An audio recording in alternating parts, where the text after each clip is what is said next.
Basta Batas. Basta Batas. Basta Batas. Implement ng DSWD bilang lead agency dito po sa implementation ng Expanded Solo Parent Welfare Act. Kamusta na po, sir? Well, una po sa lahat, yung Expanded Solo Welfare Act natin, well, ito po ay sabihin na natin joint implementation po ng different agencies. Just so happen lang na before po kasi when it comes to solo parent, talagang yung may technical expertise dito ay ang inyo pong DSWD.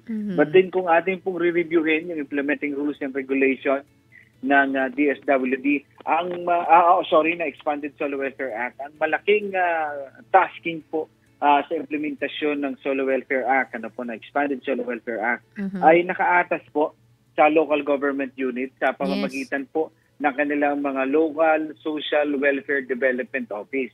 Well, sa ngayon po, ang nakikita po natin since bagong batas lamang po ito, although yung ating pong implementing rules and regulation po ay napermahan na noong September 29 at effective na po ito ng November 1, 2022 po, nung nakaraang taon na po. Ang malinaw po dito, yung iba pong mga guidelines ay nilalabas po ng iba pong mga ahensya at tuloy-tuloy po itong makakadagdag sa mga benepisyo ng ating mga kababayan. Kagaya po nitong halimbawa ng January 17 ng taon pong ito, nilabas na ng BIR yung BIR and ang Revenue Regulations 1-2023 na naglalaman po ng mga guidelines ng mga produkto, kasi kasama po sa Expanded Solo Welfare Act yung 10% discount at VAT exemption para po dun sa mga produkto o mga serbisyo na nakapaloob po dito. Ganon din po yung DOH, PhilHealth at NHA